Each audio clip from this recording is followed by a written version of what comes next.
기후위기 시대의 고통의 의미를 한번 성찰해 보고 또 우리 신앙생활에서도 고통의 의미가 굉장히 중요한데 오늘 현대 사회에서는 고통이라는 것을 어떻게 보면은 무시하고 회피하는 그런 사회예요. 그래서 그것을 이 고통 없는 사회라는 그 한병철 교수의 저서에 잘 나와 있어요. 그래서 그 내용을 중심으로 좀 함께 같이 생각을 해봤으면 합니다. 그 한병철 교수는 사실은 그 독일에서 공부하고 독일에서 예, 그러네요. 인원이 많지 않기 때문에 독일에서 지금 계속 독일어로 철학을 하시는 분이고요. 이 고통 없는 사회라는 이 책도 독일어로 원래 쓰여진 책입니다. 그리고 한국어로 번역을 해서 이렇게 저희한테 소개가 됐는데요.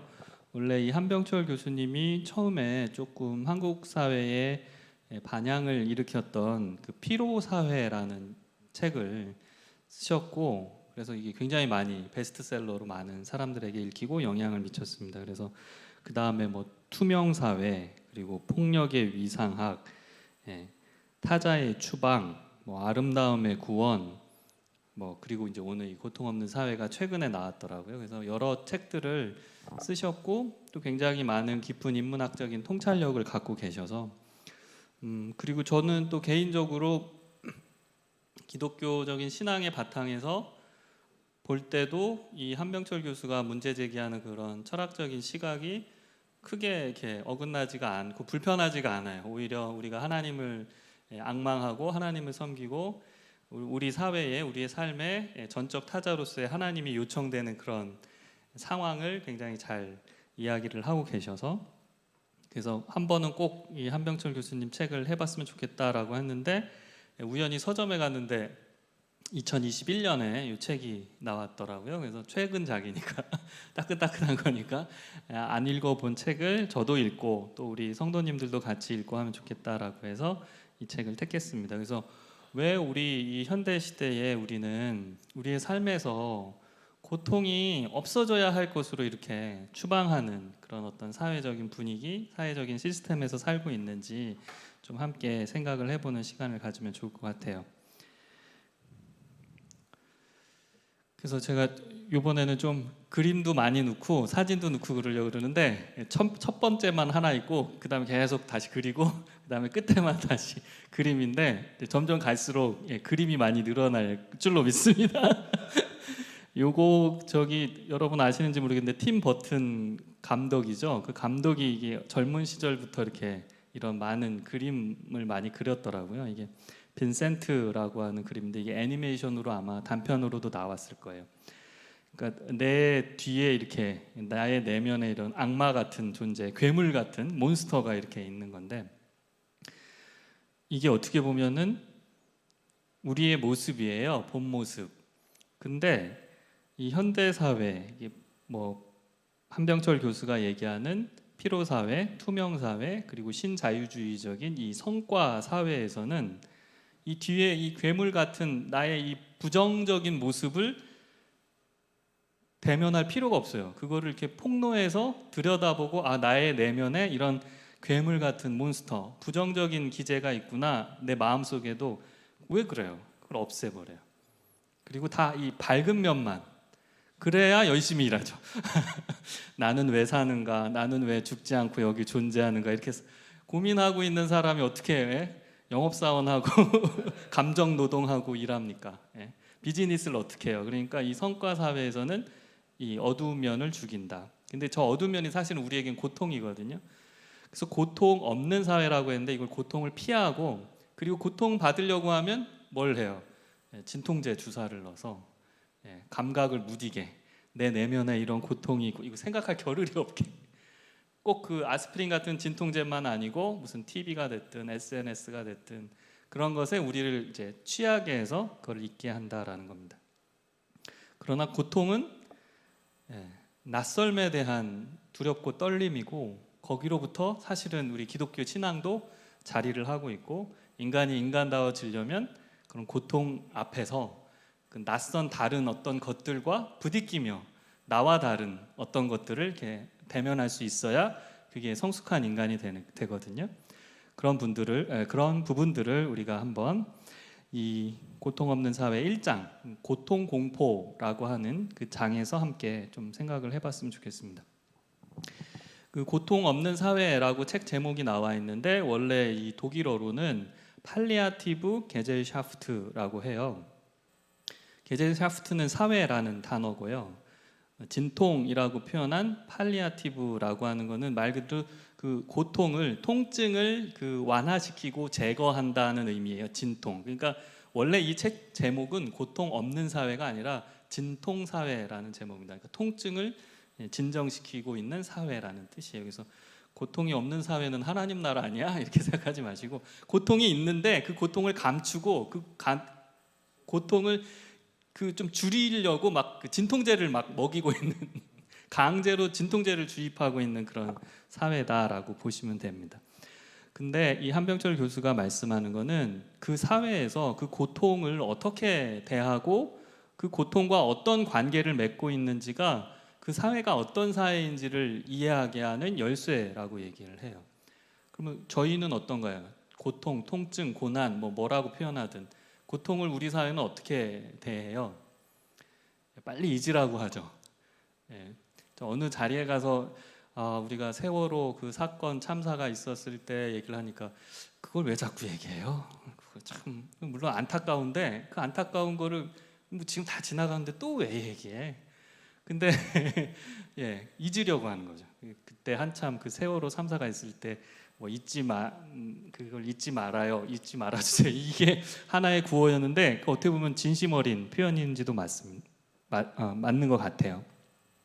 왜냐하면 그 고통을 잊으려고 하고 감추려고 하고 하물며 그 고통에 몸부림치는 사람들 옆에서 그때 한참 또 이렇게 그 세월호 부모님들이 광화문에서 이렇게 시위하고 그러실 때 밥도 굶으면서 이렇게 제대로 규명을 하라라고 할 때 그거를 희화화하고 막 놀리기 위해서 옆에서 막 뭐 폭식 투쟁이라고 여기서 단식 투쟁을 하는데 자기 아들 딸들을 바다에 묻어놓은 그 부모님들이 가슴을 치며 단식 투쟁을 하는데 옆에서 폭식 투쟁이라고 치킨하고 피자를 시켜 먹던 그런 분들도 있었어요. 그러니까 고통을 들여다보고 나의 고통이든 남의 고통이든 그게 무슨 문제인지를 이렇게 대면하는 사회가 아니고 그걸 은폐하고 가리우고 희화화시키고 다시는 이 공론의 장에 그런 고통의 몸부림의 소리를 듣고 싶지 않다라고 하는 게 지금 우리 사회라는 겁니다. 그리고 이제 그거를 단순히 의학에 맡기죠. 의학에 맡기죠. 그 부모님들의 그 트라우마도 결국은 정신과 상담을 받아야 될 문제인 거예요. 근데 그 정신과 상담을 받는 문제가 아니라 우리 사회를 전면적으로 다시 성찰하게 하는 게 돼야죠. 그 세월호 참사 같은 고통. 그러니까 고통에 사회적 의미가 있고 그리고 인간다움이 뭔지에 대한 물음이 담겨 있고 그래서 이 기호적인 성질이라고 했는데 의미가 담겨 있는 하나의 상징이라는 겁니다. 그래서 세월호 참사든 아니면 뭐 용산 참사든 저는 이제 최근 얼마 전에 우리 강남에 폭우가 많이 내려서 반지하에 사시던 그 세 모녀가 죽음을 당하셨잖아요. 그런 것들도 굉장히 상징적인 고통의 의미를 담고 있는데 그냥 다 가려 버리죠. 이제 반지하를 못 짓게 하겠다 이렇게 정책적으로 이게 나오면 끝인 거예요. 근데 거기에 사시던 분의 그 고통과 절망과 암담함은 우리가 어떻게 그걸 받아들여야 될지를 자꾸 되묻고 되물어야 되는데 자신 골문 데를 이렇게 후벼 파면 아프잖아요. 왜 자꾸 이게 아픈 데를 건드리냐 이거예요. 거기 그냥 반창고 붙여서 딱 덮어버리고 주사 한 방 맞고 잊으라는 건데요. 이 책에서는 잘 그 의미를 구분하고 있지는 않아요. 근데 사실은 통증이라고 하면 이제 육체적이고 물리적인 고통이죠.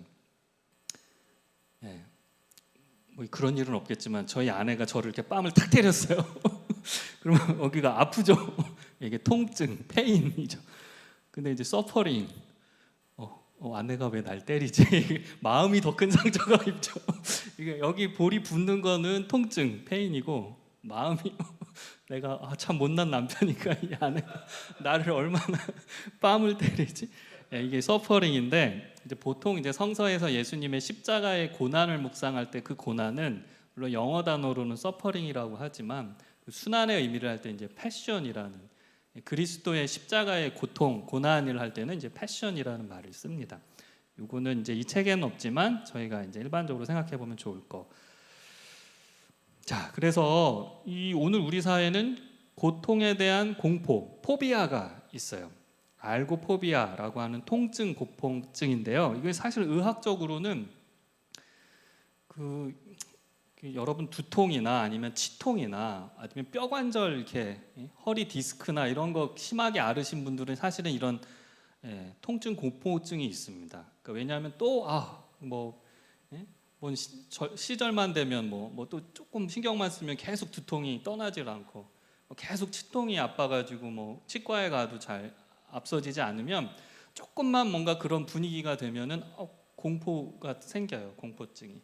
그 통증이 실제 통증이 오지도 않았는데 올 것에 대한 공포증을 가진다라는 겁니다. 그거를 이제 통증 공포증, 통증의 경험에 대한 두려움이라고 하는데 이 고통 공포라고 하는 통증 공포증은 그래서 우리에게 어떤 대응책을 내놓냐면 만성적인 마취의 상태로 만들어요. 계속 두통이 있다 그러면 계속 진통제를 처방해 주는 거죠. 머리가 아프니까 그걸 없게 하는 진통제를, 이가 아프니까, 허리가 아프니까. 그래서 결국은 우리가 진통제 없이는 살 수 없는 그런 사회가 됐고 그런 존재가 됐습니다. 고통스러운 상태, 고통의 상황을 대면하고 직면하고 감내하기보다는 그거를 회피하고 그거를 아예 마취를 시켜서 통증을 제거하거나 아니면 완벽한 제거도 안 되죠. 그러니까 그냥 내리 눌러가지고 없는 것처럼 느끼게, 그리고 그렇게 이제 정상적으로 살아가라고. 사실 고통을 느끼는 게 정상적인데 고통을 못 느끼고 정상적으로 살아가라고 그렇게 만들어 놓습니다. 하물며 이제 사랑의 고통도 마찬가지예요. 사랑을 하면 고통스러운 게 사랑이에요. 사랑하고 미워하고 절망하고 뺨도 때리고 맞기도 하고 도망도 다니고 그러다가 이제 지지고 볶고 사랑하는 게 이제 진정한 사랑인데, 사랑도 고통 없는, 마치 이제 주고 받는 거래 교환 관계의 사랑을 하게 만듭니다. 그리고 정치도 마찬가지예요. 정치는 사실은 그런 고통을 직면해야죠. 세월호 참사를 직면해야 하고 용산 참사를 직면해야 되고 그 반지하 세 모녀의 죽음을 직면하는 게 고통을 직면하는 정치인데 그거를 슬쩍 피해가요.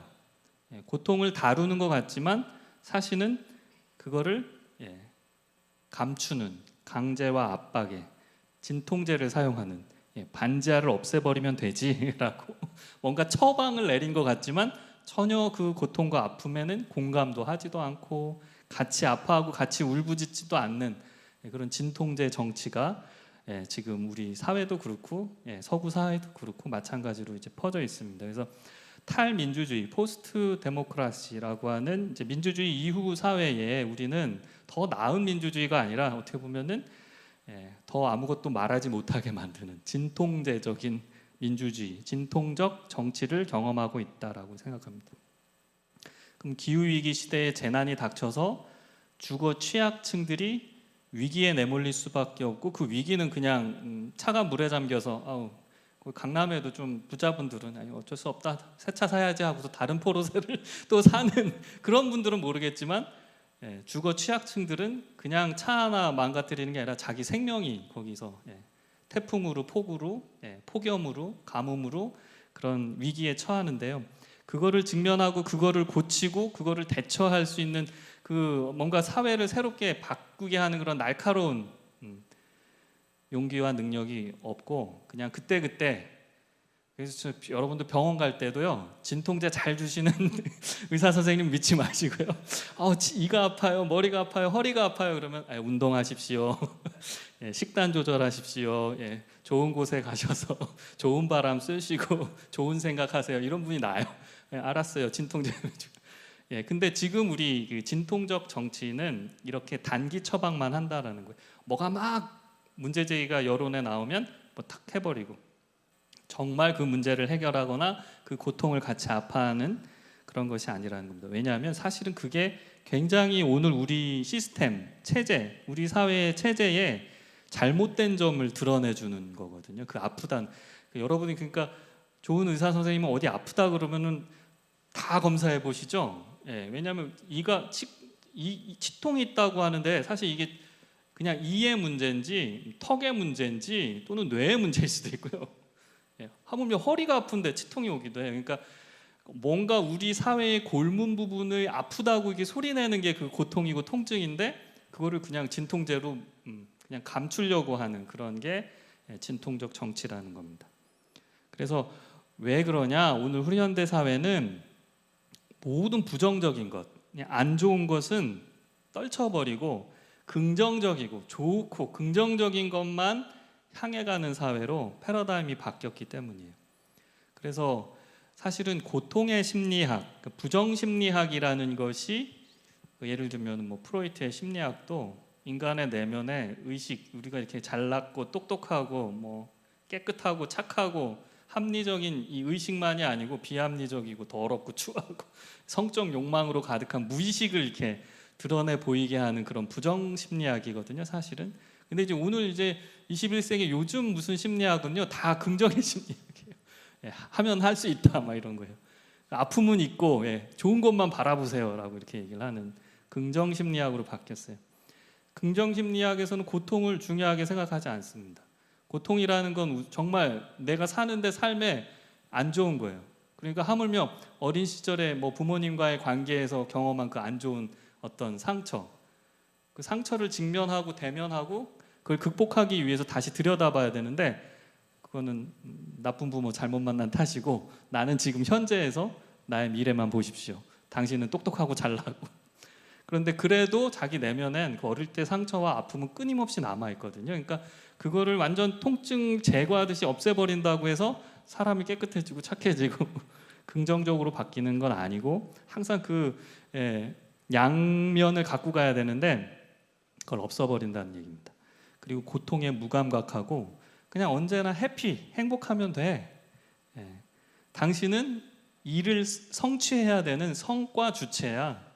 당신은 미래의 성공적인 삶만 바라보고 지금 열심히 일해. 이렇게 만든다는 거예요. 과거를 볼 필요 없어. 너의 내면의 부정적인 것도 그거는 안 좋은 거야. 그거를 자꾸 없애야 너가 성공한 사람, 영웅적인 사람이 돼라고 얘기를 해요. 그래서 회복력이라고 얘기한 리자일런스 같은 것도 그 성과를 더 향상시키기 위한 하나의 촉매제일 뿐이에요. 사실 이 회복력이라고 하는 거는 굉장히 사회학이나 이런 데서 많이 얘기를 해요. 그러니까 기후위기에 피해를 당해도 거기서 회복을 해야 되잖아요. 그렇죠? 상가에 물이 들이치고 재난을 당했어요.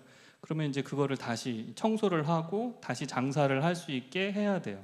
그게 이제 회복력이에요. 어떤 재난이나 피해를 당했을 때 회복할 수 있는 능력이란 말입니다. 그러면 당연히 이제 아까 포르쉐가 물에 잠겼더니 다른 포르쉐를 사면 돼. 이건 회복력이 많죠, 부자들은. 예. 큰 문제 아니에요. 조금 재수 없었고 그냥 재난이 닥친 것 뿐입니다. 장사하시는 분들도 힘들죠.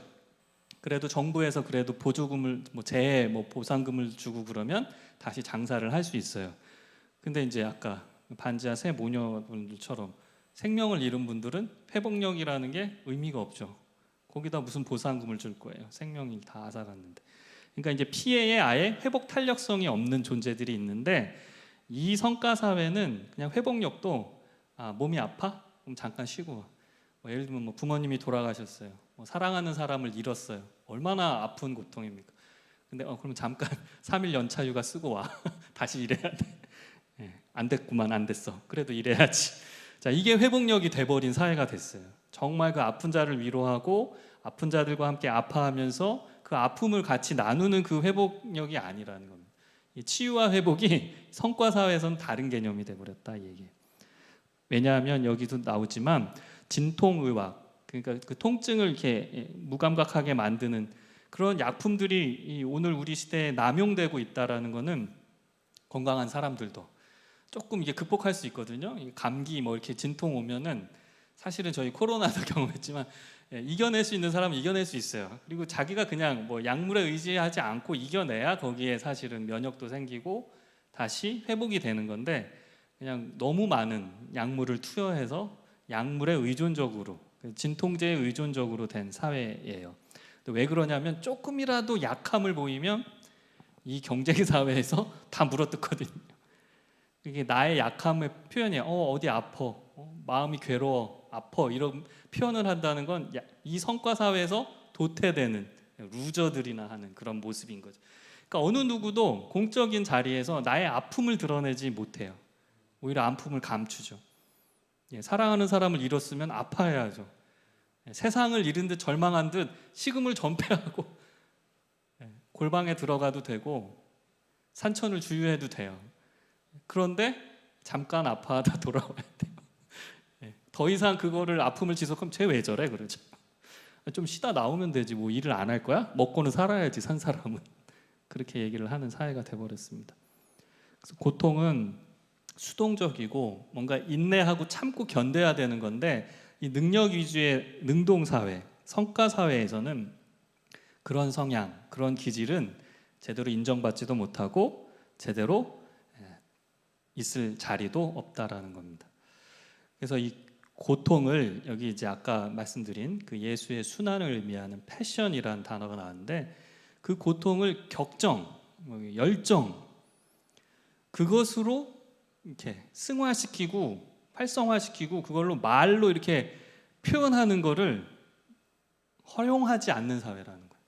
사랑하는 사람과 헤어졌어. 그럼 그 이별의 아픔이 나의 패션, 나의 삶을 뭔가 다시 승화시키고 활성화시키고 하는 어떤 동력으로 그걸 말로 표현해야 되는데, 나는 사랑하는 사람을 잃었어요. 이 말도 못하게. 그래서 어떡하라고. 장례식 끝나면 이제 다시 열심히 일해야지. 격정, 그러니까 패션으로, 언어로 고백하고 표현하는 것, 그걸 나누는 것을 허용하지 않는 사회가 됐다는 겁니다. 근데 참 재밌죠? 기독교는 예수님의 순환, 십자가를, 그 처벌의 형벌을 끊임없이 언어화하고 끊임없이 활성화해서 고백하고 증거하고 나누는 그런 신앙이에요. 그러니까 이 좀 다르죠. 이 성과 사회의 고통이 패션이 되는 것을 막는 그런 방향하고는 다릅니다. 오히려 고통을 더 적극적으로 고백하고 적극적으로 더 한 단계 높은 양식으로 고양시키는, 그래서 그랬을 거예요. 바울 사도께서도 십자가가 유대인들에게는 꺼리끼는 것이고 헬라인들에게는 어리석은 것이다. 저 죽음의 고통, 저 공포의 거를 계속 얘기해.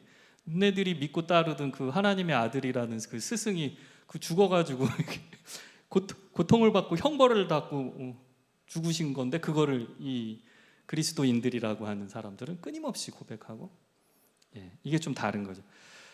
그러니까 오늘 우리 사회는 정말 순환의 의미가 필요하고, 그래서 고난 주간을 더 열심히 묵상해야 되는지도 모르겠어요.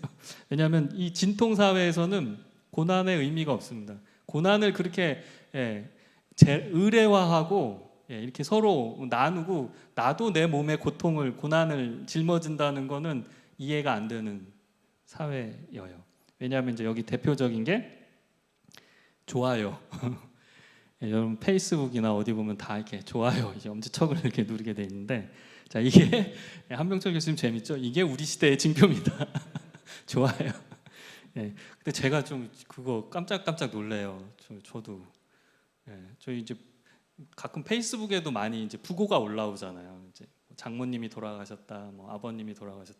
거기 좋아요 눌러야 되나요? 그러죠, 아니죠. 근데 정말 아무 생각 없이 그냥 그 패친들의 그걸 보면서 계속 좋아요, 뭐 잘 읽어보지도 않죠 요새. 그냥 뭐 이랬구나 저랬구나. 근데 갑자기 누가 돌아가셨대. 근데 좋아요.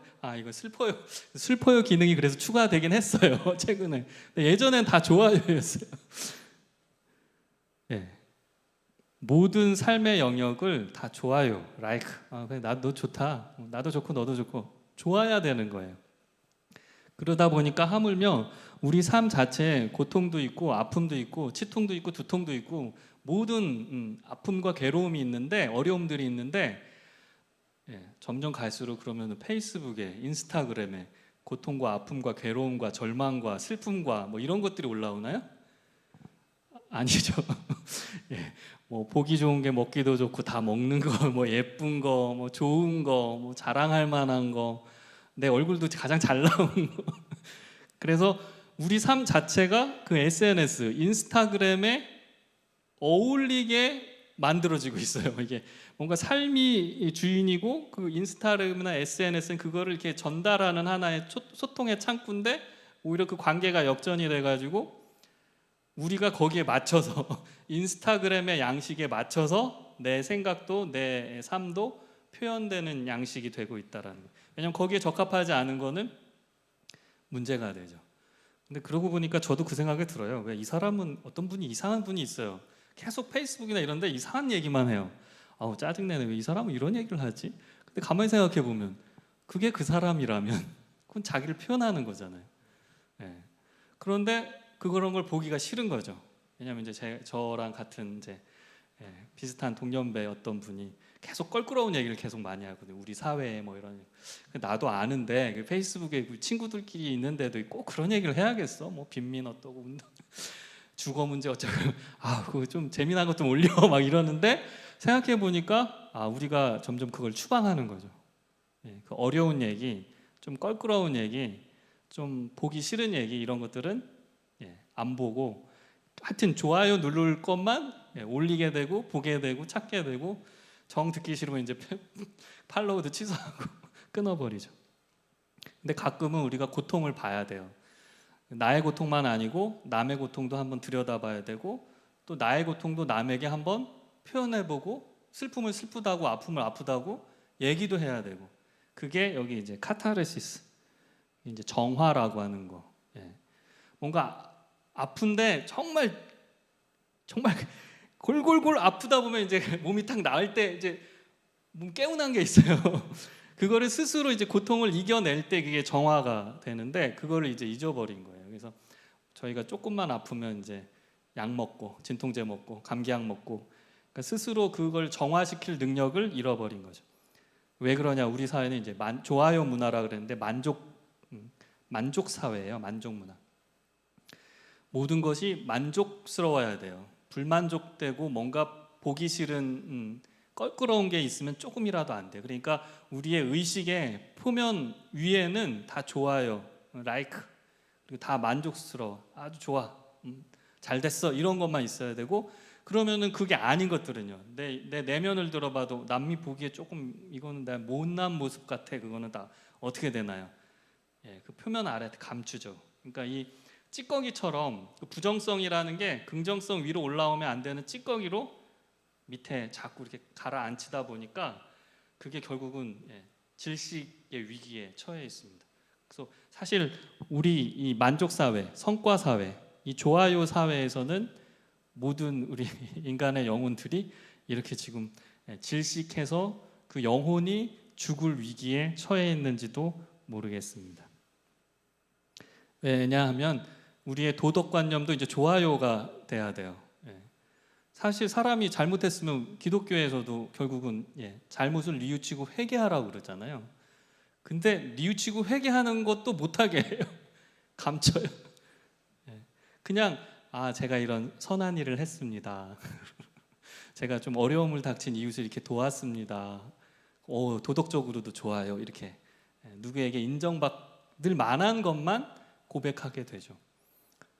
그래서 우리 저희 김용호 목사님은 왜 설교 시간에 꼭 이렇게 본인 이렇게 힘드신 얘기를 할까? 밤새 이 성경 구절 하나를 놓고 이렇게 고민하신 얘기를 할까? 성과 사회에 안 어울리시는 분입니다. 성과 사회에 어울리는 목회를 하려면 목사님이 좋은 걸 보고 좋은 데 가서 내가 이런 참 하나님 나라의 비전을 이런 걸 딱 선포해야 좋은 성과 사회의 성과 교회인데 예운교회는 성과 교회는 아니고 고통의 교회. 말씀 한 구절에 밤새 씨름하며 기도하고 눈물 짓고 이 말씀을 어떻게 성도님들 앞에서 내어놓고 나를 여기다 내어놓고 대면할 수 있을까? 좋아요 교회 아니고요. 절망스러운 교회인데 그게 이제 신앙의 의미에는 맞죠. 그래서 도덕도 좋아요. 예술도 좋아요. 예술도 보기 좋아야 돼요. 옛날 예술은 안 그랬어요. 예, 지금이야 우리가 반고흐 작품 보면은 오 멋있다 그러고 다 카페고 뭐고 하는데 이것도 다 좋아요로 넘어가 버린 거지만 사실 그 당대에는 뭐 피카소도 마찬가지고 이게 뭐야 이게 뭐 이상하네 이게 낯설고 기괴하고 기존의 것이 아닌 건데 사실 그게 예술의 정말 아름다움이거든요. 우리가 생각 못한 것들을 열어 보이는 하나의 균열이고 새로운 걸 열어젖히는 건데 이제는 예술도 마치 그 좋아요 도덕이 된 것처럼 좋아요 예술이 돼서 일부러 예술가들도 좋아요라는 칭찬을 받아서 그게 또 경제하고 결부되면 어떻게 돼요? 문화도 예술도 뭔가 소비가 돼야 되고 만족감을 줘야 되고 잘 팔려야 된다는 거. 그래야 비싼 값을 받고. 그래서 문화가 경제화됐고 또 경제도 문화화돼서 상품들도 소비 상품들도 진열된 소유의 상품들도 보기 좋은 것들로 실제로 그걸 이용할 수 있는 사용 가치보다는 그것이 뭔가 예쁘장하고 어디에 진열해 놓으면 장식성이 좋은 그런 디자인들만 더 살펴보게 됐다라는 겁니다. 그래서 예술과 상품의 예술 작품과 소비 상품의 경계가 사라져 버립니다. 상업과 예술도 경계가 사라져요. 예술도 그 미학, 아름다움을 어떻게 표현할 것인가의 문제가 아니라 어떻게 하면 더 잘 팔릴 것인가. 이 예술을 구매하는 이 고급 구매자들의 눈에 잘 맞춰서 어떻게 그들의 기분을 충족시켜서 만족시켜서 잘 팔릴 것이냐라고 하는 식으로만 바뀝니다. 이거는 되게 쓴소리인데 예술가들도 하물며 오늘 이 성과사회 예술가들도 자기를 하나의 상표로 그걸 부끄러운지도 모르고 반고흐가 자기를 상표로 생각했을까요? 사실 아무도 인정해주지 않아서 그냥 그림 그리다가 자살해서 죽으신 분인데 사실 예술성은 그런 데서 나타나요. 근데 지금 현대 예술가들은 아무개 그러면은 그게 하나의 상표가 돼서 마치 무슨 뭐 루이비통 뭐 이런 무슨 뭐 그런 나이키 이런 상표처럼 자신을 상표로 팔려고 하는데 더 관심이 있어 한다라는 얘기입니다. 그래서 경제도 자기의 생산을 굉장히 예술적인 걸로 이렇게 승화시켜서 표현을 하지만 사실은 경제에서 뭘 생산할 때 거기에 정말 아까 말한 예술과 같은 창의성이 있나요? 생산에서는 창의성이 없습니다. 아이폰이 아무리 그 위대한 발견물이라 해도 그냥 아이폰 1, 2, 3, 뭐 6, 지금 뭐 갤럭시도 뭐 다 이렇게 가면은 그냥 거기서 거기에요. 이게 변주다. 그러니까 같은 것을 계속 조금씩 바꿀 뿐이지 정말 예술에서 또는 정말 이제 종교, 신앙에서 그 낯선 것, 전적 타자 그것을 경험하는 거는 경제에서 더군다나 생산에서는 경험할 수 없습니다. 왜 그러냐면 정말 전적 타자를 경험하는 것 그것이 개입해 들어오는 거는 고통 가운데서 그 부정적인 것을 경험할 때 인간 존재는 그 낯선 다른 그것 뭐 신앙의 언어로 하면 하나님이 만나는 거는 좋아요 할 때 하나님을 만나는 경우는 절대 없다는 겁니다. 고통을 경험할 때 그 부정적인 나의 내면을 들여다볼 때 고통을 겪고 있는 그 타자를 들여다볼 때 거기에 하나님이 드러나시지 좋아요 나는 만족해 좋아 예쁘고 아름답고 착하고 좋은 것들에 둘러싸인 그 세계에서는 오히려 하나님은 어떻게 보면 뒷짐지고 계실지도 몰라요. 그래서 하물며 도덕과 소비와 예술이 이 세상의 낯설음을 다 사라지게 해버렸어요. 하나님이 개입해 들어오시는 그 고통의 현장을 다 차단했어요. 근데 이제 고통을 차단했다는 게 그걸 우리가 소식을 못 듣는 건 아니죠. 저는 이제 제가 이제 아름다운 재단이랑 푸른아시아 일하는데 푸른아시아에서 이제 미얀마 지부 그 사업을 담당해요. 근데 지금 미얀마가 지금 벌써 쿠데타 군부 쿠데타로 인해 가지고 지금 계속 소유 사태가 있고 해서 사업을 아무것도 못 하고 있습니다. 작년부터. 근데 그래도 거기 계신 그 현지 간사님이 계속 이렇게 리포팅을 해주세요. 그래서 뭐 어쩌고 한다. 근데 사실은 가끔 끔찍해요. 뭐 무슨 반정부 그 민주운동하는 뭐 청년들이 뭐 해서 군부가 이렇게 해서 뭐 이랬대요. 뭐 이런 거 어디서 얘기하면 안 되는데 그러면은 뭘 얘기도 못하고, 그분이 또 한국말을 잘하시는 분이 아니까 그냥 단순하게, 그래서 저희 지금 푸른아시아가 관리했던 사업지는 이런 상황에 있습니다, 이렇게 보고를 해주시는데, 근데 언론에는 사라졌죠. 그 우크라이나 전쟁은 어떨까요? 뭐 지리멸렬, 처음에는 뭐 호들갑을 떨고 뭐 어쩌고 뭐 러시아를 어떻게 해야 된다 그러더니 뭐 천연가스 값이 오르고 그냥 경제적인 문제만 돼 있고, 러시아도 좀 군사력이 약하네 뭐 이렇게 정책적인 전술적인 것만 고려하고 있고, 거기서 계속 고통받고 있을 우리 전쟁의 난민들에 대해서는 그 낯선 소식은 저희가 듣고 싶지 않아 하는지 언론도 다루지 않는다라는 얘기입니다. 그러나 예술은, 또 어떻게 보면 신앙은 낯설게 하고 또 교란시키고 괴롭히는 거죠. 자꾸 우리 심리를 건드려야 돼요. 그러니까 저도 그 미얀마 지부 담당자가 아니었으면 계속 그 미얀마 소식을 듣겠습니까? 지금 거의 해외 국제 뉴스에도 미얀마 얘기 전혀 안 나오잖아요. 그래서 뭐 대충 뭐 진정이 됐나 그렇게 생각하잖아요. 근데 끊임없이 계속 그 군부에서 정말 축출하듯이 마을마다 그렇게 민주시민 운동하는 그 젊은이들을 그렇게 고통받게 하고 있대요. 야, 이거는 5.18 광주 때보다 더 악랄한 거죠. 근데 그게 이 세계적으로 벌어지고 있는데도 다 차단돼 있으니까 못 듣는 거예요. 그러니까 낯선 소식, 뭔가 껄끄럽고 괴롭히는 소식이 세상에 있게 해주는 게 예술이고 또 어떻게 보면 신앙인데, 이런 역할들을 잃어버리게 만들었다는 거죠. 왜냐하면 이 낯섦, 이 다른 것, 기괴한 것, 이런 것들이 그 예술 작품에서 그 아우라를 만들어낸다라고 얘기를 합니다. 아우라라고 하는 거는 뭔가 뭐 저기도 있네. 예수님이 기도하시는데 이제 머리에 이렇게 광채가 이렇게 이게 아우라거든요. 뭔가 이렇게 광위가 이렇게 비치는 거예요. 그러니까 예술 작품을 딱 보는데 피카소의 그림을 딱 보는데 뭐가 아우라가 보이는 거예요. 뭔가 범접할 수 없는. 이게 정말 뭐 예술성이라는 게 이런 거구나 이렇게 딱 느끼는. 그런데 그게 낯설고 기괴하고 뭔가 다른 거에서 그 아우라를 느끼는데요. 그렇기 때문에 그 고통은 그 전적 타자, 곧 우리 표현으로 하면 그 하느님이 들어오시는 그 틈새예요. 균열점이에요. 그리고 거기를 들어와서 뭔가 범접할 수 없는 그 아우라, 광채를 느끼게 만들어요. 그게 이제 낯선 그 타자로서의 하나님을 대면하게 되는. 그러니까 모세가 그 불꽃 떨기나무 그 불꽃에서 하나님을 대면했을 때 거룩한 곳이니까 그 광채 아우라에 어떻게 해요? 신발을 벗고 무릎을 꿇게 되죠. 그리고 자기의 그 고통스러운 부정적인 것들을 다 보게 되죠. 그래서 전적 타자는 이 부정성이 개입해 들어오면서 그 좋아요, 긍정적인 것만으로 세상을 포장하려고 하는 그 현 지배 질서를 반하게 하는, 저항하게 하는. 그러니까 모세는 어떻게?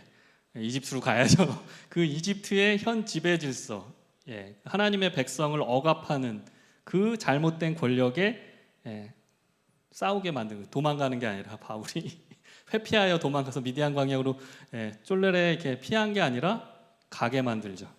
그게 전적 타자의 부정성을 우리가 대면할 때 우리가 반응하게 되는 그런 겁니다. 그런데 그런 경험이 없으면 우리는 어떻게 되냐? 그냥 거기에 만족하게 되죠. 그러니까 모세도 그냥 미디안 광야에서 그냥 가축 치면서 뭐 예쁜 아내도 얻고 뭐 장인의 재산도 다 물려받을 수 있고 그냥 거기 광야 거기서 살면 뭐 평생 뭐 문제겠습니까? 그냥 좋아요 만족할 수도 있어요. 근데 좋아요 만족하고 있었는지도 모르죠. 근데 모세가 그 껄끄러운 마음속에 그게 왜 없었겠습니까? 자기의 같은 동족들은 그 이집트에서 울부짖으면서 아직도 자기의 형과 누나와 누이와 다 고통받고 있는데 채찍질해. 그러니까 그걸 잊고 살려고 했는데도 그게 계속 남아 있었는데 하나님을 탁 개입해 들어오시는 그걸 만나니까 갈 수밖에 없는 겁니다. 그래서 동일한 것이 지속되는 거를 그냥 만족하고 받아들이는 게 아니고 뭔가 새로운 것에 도전하고 새로운 다름을 찾아 나서게 하는 이것, 그거를 이제 여기서 소름이라고 했는데요. 소름은 사실은 그 떨림이에요. 그 소름 돋는다 했죠. 아까 그 아우라, 광채를 봤을 때 그 소름 돋는 거죠. 모세가 그 불꽃, 그 호기심도 잃었지만 처음에 그 가시떨기 불꽃을 볼 때 저런 게 뭐지 하고 호기심이 일어서 갔지만 가만히 보니까 사실 소름이 돋죠. 불이 타는데 그 나무가 사그러들지 않아요. 영원한 불이에요. 영원한 불. 그 빛의 광채, 그 빛, 소름이 돋죠. 이게 뭐지? 그 떨림. 근데 이 전율이라고 하는 지텐, 이거는 바로 타자를 우리가 경험할 때 느끼는 경험의 그런 표시입니다. 타자가 개입해 들어와서 타자가 내 삶에 침투해 들어왔을 때 우리가 보이는 반응이에요. 그러니까 뭐 아까 그 예술 작품 같은 걸 탁 정말 경험했을 때도 소름이 돋는다라고 할 수 있지만 정말 오늘 우리는 이제 신앙적인 차원에서 말씀드리면 모세가 그 가시떨기 불꽃을 봤을 때 소름이 돋는 그 경험. 그래서 키에르케고르라고 하는 실존주의 철학자는 그것을 공포와 전율이라고 하는 책에서 그 개념으로 표현을 해놓고 있습니다. 믿음의 개념이기도 하고 그 전적 타자를, 그러니까 윤리나 뭐 예술이나 이걸 촉구하는 종교적인 실존으로서 하나님을 경험할 때 그걸 이제 공포와 전율, 프루히트 운투 지텔 이렇게 표현했는데요. 이게 근데 키에르케고르가 어디서 따온 말이냐? 바로 바울이 빌립보서 2장 12절에 두렵고 떨림으로 너희 구원을 이루라라고 할 때 이 단어의 두려움과 떨림이라는 것을 그대로 키에르케고르가 따온 거예요. 그러니까 공포와 전율, 사실 두려움과 떨림이라는 겁니다. 이게 신앙적 경험의 핵심이에요. 그런데 두렵고 떨려 할 줄 모르죠. 오늘 현대 사회, 성과 사회, 만족 사회에서는. 그러니까 페이스북, 인스타그램 하시면서 두렵고 떨림을 경험하시나요? 없죠. 드라마를 보면서 물론 이제 저 같은 경우 아쉽게 종영된 이상한 변호사 우영우를 보면서 두렵고 떨림을 조금 느꼈어요. 그래서 근데 거기서 끝나면 안 되겠다 해가지고 이게 하나님 말씀으로 보면 어떻게 될까? 그러니까 좋은 예술 작품, 좋은 음악, 좋은 뭐 그런 드라마 같은 경우, 영화나 이런 거는 정말 두렵고 떨림을 느끼게 하죠. 신앙적인 것까지는 아니어도 세상을 다르게 보는 눈을 조금 줘요. 근데 정말 신앙인들은 바울의 말씀처럼 두렵고 떨림으로 그 안에서 우리가 구원을 향해 나아가야 되는 그 출발점이 됩니다. 근데 두렵고 떨려 할 줄 모르는 그런 의식, 그런 사회는 뭐냐? 마비된, 아까 말씀한 것처럼 마취된 그 진통제를 과다 처방해가지고 정신이 혼미한 거예요. 얼떨떨합니다. 오늘 끝나면 일요일 끝나면 월요일이고 그럼 출근해야 되네. 멍한 눈으로 출근을 해야 되는데 그게 사실은 마취제에 그 둔감해져서 그렇지 사실 가장 절망적인 모습입니다. 현대인들의 아무 의식 없이 아무 의미 없이 그냥 일상을 반복하는 거죠. 어떤 호기심도 어떤 떨림도 어떤 공포도 두려움도 고통도 없는 게 그게 천국이 아니고요. 지옥이에요. 지옥을 살고 있는 거예요. 고통, 그러니까 지옥에 가면 고통이 영원한 형벌인데 그 어느 그 영성가가 그런 말 하긴 했는데 정말 지옥에 가봤더니 그 사람들이 다 좋아하고 있는 거예요. 즐겁게. 어떤 고통도 없고 어떤 괴로움도 없고 이게 무슨 천국이냐. 근데 그게 천국일 수도 있어요. 오히려 천국은 절망 중에 고통 중에 아픔 중에 하나님을 앙망할 때 전적으로 하나님께 의탁할 때 그게 신앙이고 그게 천국일 수 있죠. 근데 우리는 고통을 거부하고 고통이 조금이라도 생기면 안 되게. 근데 그런 삶에는 익숙한 것, 반복적인 것 그것들만 계속 이어집니다. 그리고 본질적으로 전혀 다른 것, 본질적으로 좋아요와 먼 것 그것이 생겨나게 하지 않는다는 거죠. 그래서 결국은 타자의 건드림이 동일한 것의 지옥에서 벗어나게 하는 유일한 우리의 희망이고 우리의 구원이에요. 그 동일한 그 양치고 염소치고 하던 그 모세 모든 걸 다 포기하고 절망하고 그냥 한 목숨 건지려고 광양으로 도피했던 그 모세 모세의 그 동일한 것, 그 비참한 것, 그 지옥에서 벗어나게 하는 것, 하나님이 개입해 들어와서 너가 선 땅이 거룩한 곳이니 내 신을 벗으라 하셨을 때, 그 타자의 건드림에 의해서 결국은 우리는 지옥을 벗어나서 하나님을 만나게 되고 결국은 하나님이 원하시는 신앙적인 삶을 살아나가게 됩니다. 오늘 그 2장까지 하려고 했는데 1장만 하고 2장 행복 강요는 이제 다음 시간에 해야 될 것 같습니다. 이런 문제의식이 점점 이제 계속 반복적으로 되고 있고 1장에서 전반적인 걸 설명했기 때문에 여러분이 다 이해를 해주실 수 있을 건데요.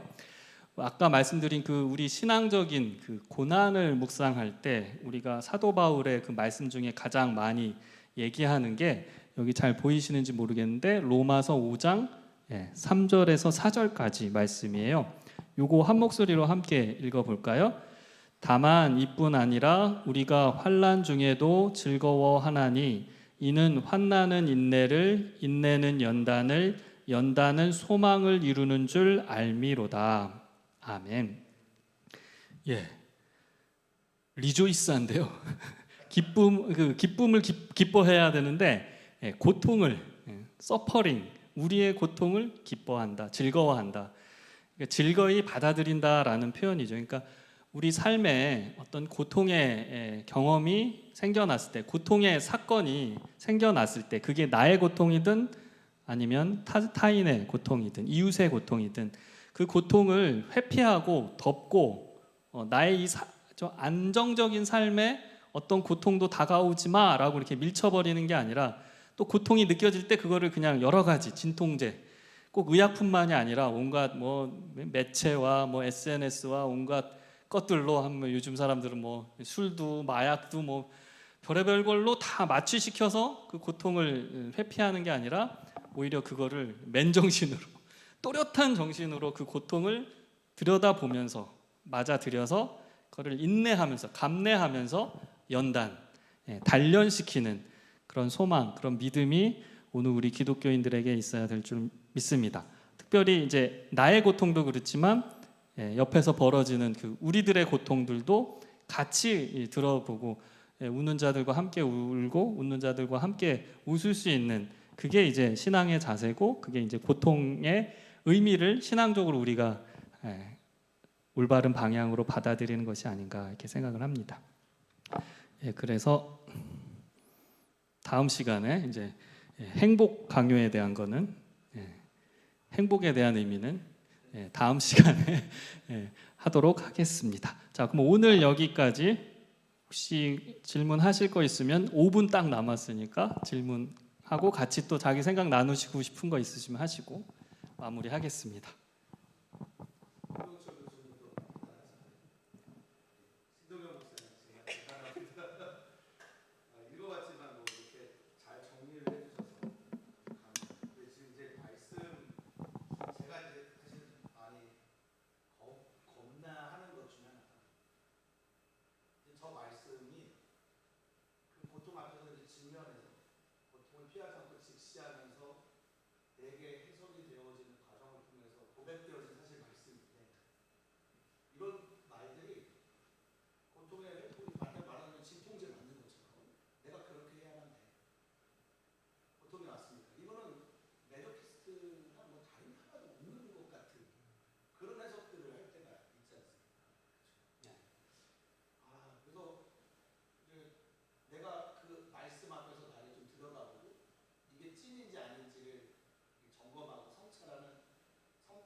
예술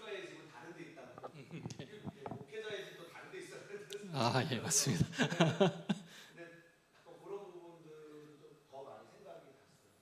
예, 맞습니다. 그러니까 그 사실은 이제 현대 사회 이 성과 사회에서 교회도 성과 교회가 됐잖아요.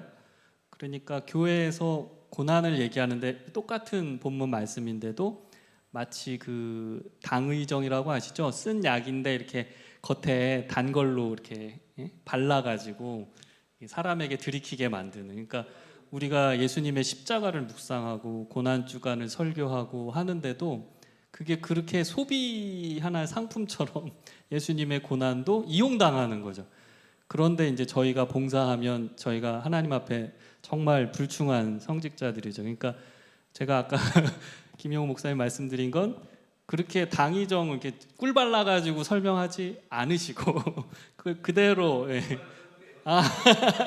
날 것처럼 설명하는데 그게 어떻게 보면은 그냥 마취시키지 않고 꿀 바르지 않고 고통을 우리 성도님들과 함께 나누는 거죠. 그러니까 그럴 때 이제 우리 성도님들도 그 길을 가겠죠. 그냥 저한테 이런 시련이 있었는데 주님이 은혜 주셔서 내가 이걸 이겨냈습니다 이런 게 아니라 이게 얼마나 힘듭니까? 이 힘든데 기도해도 하나님이 뭔가 길을 열어주시지 않는 그 아픔을 나누게 되는데 그 아픔을 성도님들이 같이 나눠. 그래서 그 뒤에 거 그냥 슬쩍 덮고 아픔이 있었습니다. 근데 내가 이겨냈습니다. 기도하고 뭐하고 했더니 나 이렇게 하나님의 사랑받는 뛰어난 신앙인입니다. 이 뒤에가 강조되는 게 아니라 그 앞에 과정이. 근데 이제 그 앞에 과정이 얼마나 쓰리고 힘든지 아는 분들은 사실 조심스럽죠. 뭘 이렇게 같이 나누기도. 근데 그 아픔을, 부끄러운 아픔을, 정말 수치스러운 나의 내면 부정성을 같이 고백하고 나누고 아까 말씀해 주신 것처럼 우리의 아픔으로, 우리의 고통으로 같이 증거하고 증언하면서 나갈 수 있을 때, 그러니까 모세가 광야에서 그 가시떨기 나무에서 하나님을 만나 배웠을 때 결국 그게 어디로 향하냐면 우리 민족의 이스라엘의 아픔, 고통받는 그 이집트의 현장으로 가게 되잖아요. 그래서 제가 가시떨기 너무 꺼지지 않는 그 불을 제가 보고 하나님을 만났습니다. 저는 이렇게 위대한 사람입니다. 자, 내 교회로 다 모이십시오. 모세가 그랬다면 이제 사입인데, 그래서 미디안에 무슨 모세 교회를 세운 게 아니고 그 만난 자리는 사실 얼마나 위대한 자리입니까? 그 가시떨기. 근데 그거는 이제 그 만남의 부르심이 거기 있는 게 아니고 울부짖는 그 이스라엘의 고통의 자리에 있기 때문에 그리로 달려간 거죠.